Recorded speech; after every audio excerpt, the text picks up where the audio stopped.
President exhibitor sector నుంచి సురేష్ బాబు గారు first 1 year ఆయన ప్రెసిడెంట్గా ఉంటారు.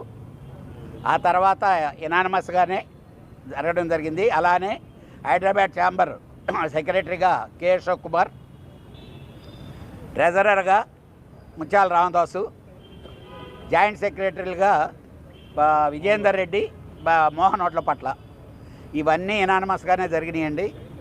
మంచి వాతావరణంలోనే ఎలక్షన్ అంతా ఫినిష్ చేసాం. బట్ ఓన్లీ వన్ ఫీల్, నేను చాలా బ్యాడ్గా ఫీల్ అయ్యాను ఈరోజు. మా స్టూడియో సెక్టార్లో చైర్మన్ పోస్ట్ను గురించి రకరకాల డ్రామాలు ఆడారు. ఇలాంటిది కరెక్ట్ కాదు.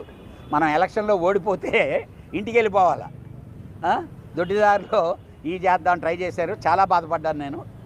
ఎందుకనంటే సిస్టమ్ ఈరోజు ఏం లేదు, ఇక్కడికి వచ్చి ఎవడైనా పని చేయడానికే ఇక్కడికి వచ్చేది. బట్ ఏదైనా కానీ స్మూత్గా అన్నీ జరిగినాయి. అలానే విజయవాడ సెక్రటరీగా బేకరీ ప్రసాదు, తర్వాత గుత్తకల్లు సెక్రటరీగా జాయింట్ సెక్రటరీగా సాయిరెడ్డి,